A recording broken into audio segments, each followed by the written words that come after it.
विधानसभेच्या आचारसंहितेपूर्वी राज्य सरकारनं जाहीर केलेल्या 10 लाडक्या योजनांमध्ये लाडकी बहीण योजना गेम चेंजर ठरली। अवघ्या 1.5 महिन्यात 2,57,00,000 महिलांनी योजनेसाठी अर्ज केले। अर्जाच्या तपासणीसाठी सरकारनं शासकीय व अशासकीय सदस्यांच्या समित्या नेमल्या। मात्र सरकार पातळीवरून घाई झाल्यानं कुणीच अर्जातील माहितीची काटेकोर पडताळणी केली नाही। आता पडताळणीनंतर तब्बल 42 लाख अपात्र लाभार्थ्यांनी 11 महिन्यात 6,800 कोटींचा लाभ घेतल्याची बाब समोर आली आहे। मुख्यमंत्री माझी लाडकी बहीण योजनेतील अर्जाच्या पडताळणीसाठी पालकमंत्र्यांच्या शिफारशीवरून अशासकीय सदस्यांची समिती नेमली आणि समितीचा अध्यक्ष अशासकीयच राहिला। या समित्यांमध्ये तहसीलदार, जिल्हाधिकारीही होते। तत्कालीन विद्यमान आमदारांचा इच्छुक उमेदवारांनी मतदारसंघात मोठमोठं अभियान राबवून महिलांचे अर्ज भरून घेतले।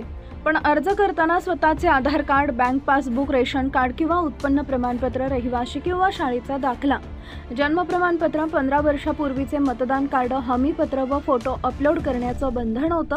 या कागदपत्रांची काटेकोर पडताळणी न झाल्यानं परराज्यातील महिला, सरकारी नोकरदार महिलांसह पुरुषांनीही योजनेचा लाभ घेतल्याचं पडताळणीतून समोर आले। भविष्यातील डोकेदुखी टाळण्यासाठी अपात्र अर्जदारांच्या स्वयंघोषणापत्राचा आधार घेऊन त्यांनी घेतलेल्या लाभाची रक्कम वसूल करण्यात येणार असून त्या संदर्भात वरिष्ठ स्तरावरून विचारविनिमय सुरू असल्याचं विश्वसनीय सूत्रांनी सांगितलंय। लाडकी बहीण योजना पुढे आणखी 43 वर्ष सुरू राहणार आहे, कारण 21 ते 65 वयोगटातील महिलांसाठी ही योजना आहे। सध्या 21 वर्षाच्या तरुणांनी अर्ज केले असून त्यांचं वय 65 होईपर्यंत त्यांना दरमहा लाभ द्यावा लागणार आहे। योजनेला 1 वर्ष पूर्ण झालं, मात्र नव्यानं अर्ज करण्याची सोय अजूनही उपलब्ध करून दिलेली नाही। विरोधी पक्षातील प्रमुख नेत्यांची चर्चा।